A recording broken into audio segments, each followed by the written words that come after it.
Comic-Con 2018 was the year that turned Dick Grayson into Jason Todd for the wrong reasons, so to rinse out that reveal from our brains, here are the games I've been playing in July of 2018. Now remember, these are my opinions, and sometimes there might be some spoilers along the way, so here are the games that I have been playing and their designated times in this video. Welcome back to the HUD everyone, I'm Zacharoni, and today I'll be going through some of the games I have been playing in June. So without further ado, please be seated, and here comes your second helpings.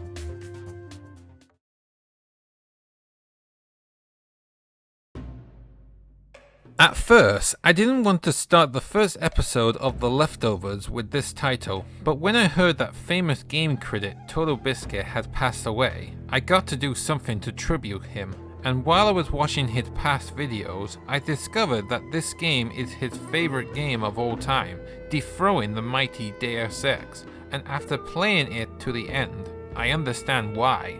The main concept is that you control two characters at the same time. At first, this sounds questionable because it's like you are playing as a bad AI that moves funny while you are controlling another character. But then it starts to open up with its sections, like one person lures in a troll on a trapdoor, while the other person opened it under its feet. And another moment where I need the two characters' cooperations while they are tied to each other.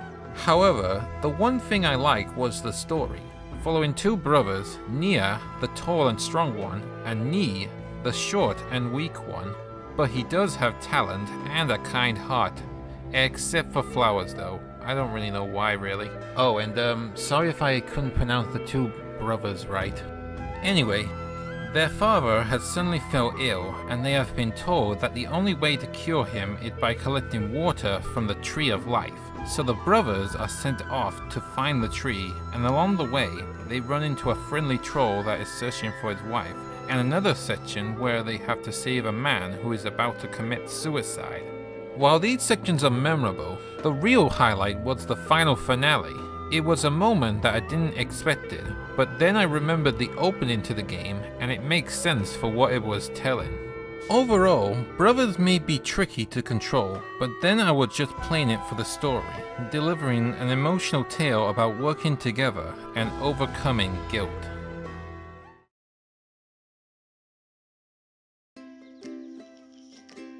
Developers always like to experiment with genres, like adding a dating simulator in an RPG and farm building with dungeon crawling elements. But for developer Villa Gorilla, they decide to make a pinball game that is also a Metroidvania game. And you know what? I actually like this game. Being part pinball, the game controls well and the ball is very sensitive. And while the game was not challenging, I found the challenge of getting that perfect timing with that flipper to get to the next area satisfying and still feel like I accomplished something. However, I have a few complaints about this game. The backtracking can be annoying because of the lack of fast travel. Sure, there are those cannons that blast you across the environment, but you have to travel to them by foot in 3 locations. And if you get off one of them, you can't go back on them until you reach the flipper that helps you get onto them. And while the story is simple, the characters are charming, and the twist was unexpected, I didn't find the final finale that satisfying. But overall, I found Island Express an enjoyable experience that I could enjoy in small sessions, but if only exploring the island was more manageable.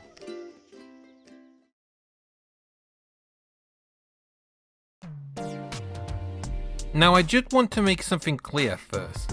Whenever I see a new game that does something interesting, I have to play it to see how it works and share what I found with you, the viewer, who's watched my toppings videos to see if it's interesting to you. But while it may look interesting, it all depends on if you are enjoying it. And while Pool Panic adds a new spin on a game that I played at pubs, I didn't find it enjoyable. The concept of this game is that you are the white bill, and yeah, that's right, I'm still calling them bills, who must pot a set number of bills in order to pot the black bill to complete the level. But the interesting thing is that you can move your white bill while aiming, which comes in handy when you are dealing with moving bills, and they spice things up with different sections like knocking them off the roller coaster while riding on it.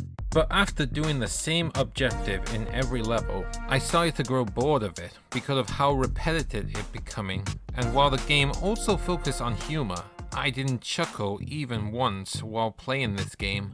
Although I did get creeped out when the zombie bills got to my white bill and slowly turned it into one of them, and I did enjoy the multiplayer, but I lost interest after that.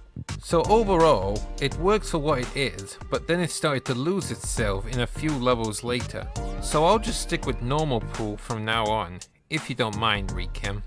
Well, that's all the games I've been playing in July, and I hope you appreciate my opinions. And if you like what you see, be sure to like, share, and subscribe to my channel. But until then, I'm Zacharoni. Enjoy your pizza, and I'll see you next time.